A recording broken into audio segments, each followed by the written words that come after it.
erfiður leikur í dag og erfiðar aðstæður hérna. Og vægast sagt, ég held ég hafi aldrei spilað í svona slæmu veðri. En þetta svona hafðist.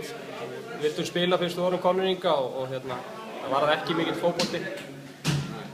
Fékkstu kannski færri skot á þig en þú hélst í seinni hálfleik? Já, en það í rauninni kom í ljós sko, það sem kom fyrir okkur í fyrri sko, að bara boltinn bara eiginlega fíkur frá okkur sko. Það var gríðarlega erfitt að spila með vindinu líka vegna þess að það var svo rosalega sterkur og þeir áttu alveg líka erfitt með að hemja hann og þeir fá 2-3 skot og í rauninni eina opna færið til markið sko. Þið komist yfir hérna í miðjan seinni hálfleik. Ekki svekkjandi að ná ekki halda þetta út og fá mark á sig í uppbótartíma? Jú, klárlega svekkjandi sko, af því við vorum konur svona langt inn í leikinn sko.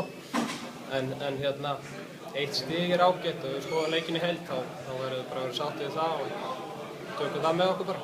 4 stig úr 2 síðustu leikunum, það er ánægilegt fyrir ykkur í fallstaknum? Já, mjög ánægilegt. Hvert stig er dýrmætt og við vorum ekki búin að safna allt á mörgum stigum, þannig að 4 stig úr 2 leikjum er gott.